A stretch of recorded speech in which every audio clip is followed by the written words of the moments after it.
What if the 30 minutes before bed were the most important window of your entire day? Japan's oldest practicing doctor, Dr. Shigeaki Hinohara, lived to 105 and swore by one simple nighttime routine. He believed what happens before sleep could shape your metabolism, your memory, and even your lifespan. And now, science is finally catching up to his wisdom. Stick around, because what you stop doing tonight may protect you from blood sugar spikes and even prevent diabetes after 60. After age 60, sleep becomes more than rest. It becomes medicine. But most people unknowingly sabotage this healing process. Insulin resistance rises, inflammation builds, all while your body should be restoring. Dr. Hinohara understood this. He practiced medicine until 100, guided by a philosophy of light meals, stillness, and intentional rituals. Today you'll learn the powerful bedtime shifts that helped him, and how they can protect your blood sugar, metabolism, and clarity starting tonight. 1. Your nighttime reset clock. As you cross 60, something subtle begins to shift inside your body, especially while you sleep.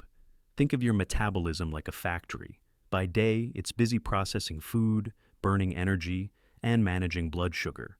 But at night, that factory is supposed to shut down, clean house, and reset the machinery. Sleep is when your body repairs insulin sensitivity, sweeps out inflammatory debris, and balances key hormones like melatonin and cortisol. But as we age, this system gets glitchy. One study from the University of Chicago, 2007, showed that just 3 nights of disrupted deep sleep led to a 25% drop in insulin sensitivity, even in healthy young adults. Imagine what that looks like in a 70-year-old body already dealing with hormonal slowdown. Insulin is your blood sugar gatekeeper. It acts like a key, unlocking cells so glucose can enter. But after 60, the lock becomes rusty. Without quality sleep, insulin can't do its job, and that's when sugar starts lingering in the blood, triggering silent inflammation. And here's where it gets tricky. Both too little and too much sleep can make things worse. A 2015 meta-analysis in diabetes care found that people sleeping less than 6 hours or more than 9 had significantly higher risks for type 2 diabetes. So, what's the sweet spot? 7 to 8 hours, but not just in quantity, in rhythm. Dr. Hinohara believed in living lightly, eating small meals, sleeping at the same time each night, and treating bedtime like a ceremony, not a crash. His words, "Your body listens when the world gets quiet. That's when healing begins." Try this. Pick a consistent sleep window, say 10:30 p.m. to 6:30 a.m., and stick with it, even on weekends. Create a wind-down cue 30 minutes before. Turn off overhead lights, sip something warm, and breathe slowly. Because after 60, your body isn't just asking for rest, it's begging for rhythm. Have you noticed your sleep patterns shifting over the years? What's one small change you've made, or want to try? Let me know below. 2. Magnesium, the silent sleep engineer. Here's something most people don't realize. You might not have a sleep problem. You might have a magnesium problem. Magnesium isn't just a mineral for bones or cramps. It's the sleep engineer inside your nervous system, responsible for calming brain chatter, relaxing muscles, and ushering your body into deep, insulin-restoring rest. And after 60, magnesium levels start to drop. Not because you're doing anything wrong, but because aging bodies absorb and retain less of it, even if you eat well. Now here's where it gets fascinating. A 2007 double-blind, placebo-controlled study looked at 46 elderly adults with sleep troubles. Those who took 500 milligrams of magnesium glycinate before bed for 8 weeks experienced a 30% increase in sleep efficiency, significant reduction in nighttime cortisol, and, this is key, an increase in natural melatonin production. In other words, magnesium doesn't just help you fall asleep. It helps you stay in the kind of sleep that restores your insulin sensitivity, clears inflammation, and quiets the internal chaos that causes blood sugar to spike overnight. Think of magnesium like oil for your sleep gears. Without it, the machinery grinds. With it, everything moves smoothly, quietly, efficiently. Now, let me tell you about Mrs. Elizabeth, 68. She wasn't diabetic, but she kept waking up exhausted, craving sugar in the morning, and needing a nap by noon. She thought it was just age catching up, until her nutritionist suggested adding 400 milligrams of magnesium glycinate to warm chamomile tea, 30 minutes before bed. She called it her sleep potion. By week 4, she was sleeping through the night. Her cravings faded, and for the first time in years, her fasting glucose dropped below 100. The science makes sense. Magnesium supports GABA, the calming neurotransmitter. It blocks NMDA receptors, the brain's overstimulation gatekeepers, and it tames nighttime cortisol, which, left unchecked, acts like a floodlight on your metabolism. Want to try this? Look for magnesium glycinate or magnesium citrate. Start with 400 to 500 milligrams, 30 to 45 minutes before bed. Stay consistent for at least 4 weeks, because magnesium works gently, not instantly. Quick tip: avoid magnesium oxide. It's poorly absorbed and more likely to cause digestive upset. Now, let me ask you something. Do you have one? Or does sleep just happen? Drop a note in the comments. You might give someone else the idea they didn't know they needed. 3. Protein at night, fuel without sugar. Here's a surprising truth. Not eating at night can sometimes spike your blood sugar. Sounds backward, doesn't it? But for many seniors, going to bed on an empty stomach leads to something called nocturnal hypoglycemia, where blood sugar dips too low overnight, and the body panics. What happens next? Cortisol gets released, adrenaline kicks in, and by morning, your glucose levels rebound higher than they were the night before. Now, here's where protein comes in. Not just any protein, but slow-digesting protein.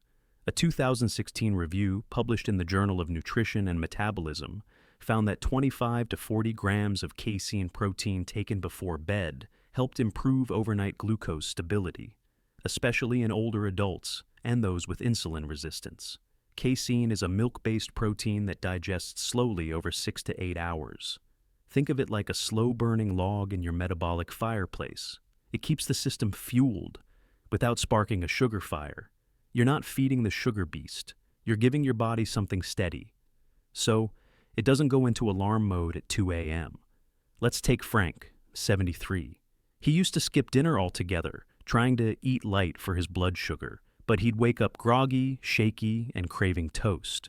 After watching a documentary on aging in Japan, he added one simple thing: a warm protein shake made with casein and unsweetened almond milk, right before bed. Within 2 weeks, he said, "I wake up even and steady. No more brain fog, no more 10 a.m. crashes." So, how can you try this? Option 1. Mix 25 to 30 grams of casein protein into 8 ounces of warm, unsweetened milk, cow or plant-based. Option 2. Eat 2 boiled eggs or a small cup of plain Greek yogurt. Timing: about 45 to 60 minutes before sleep. Avoid sugary night snacks. You're not trying to snack, you're stabilizing.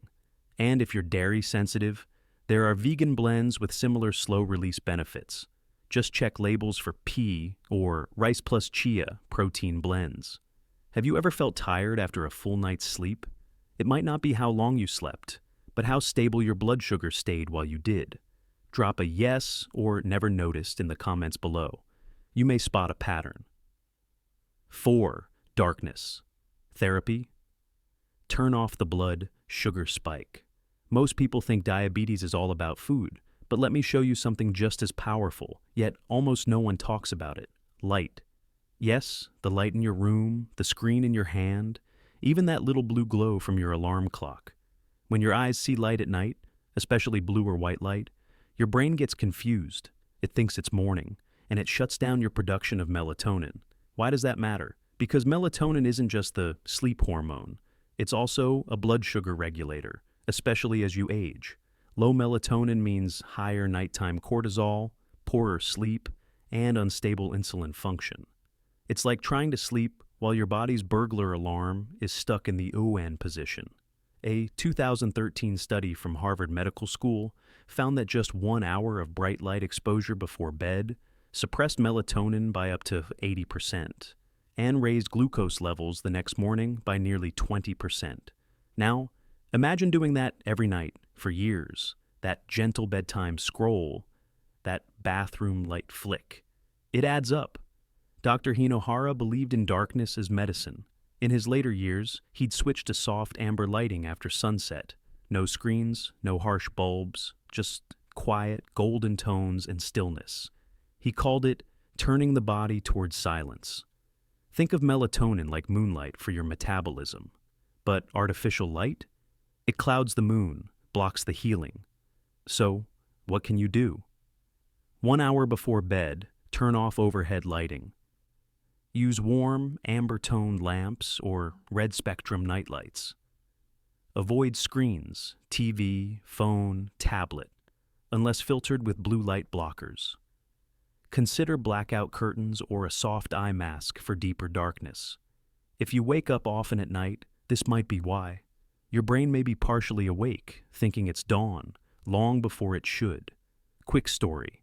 Mrs. Lilly, 71, kept waking at 3 a.m. and couldn't fall back asleep. She started wearing a sleep mask and unplugged her nightlight.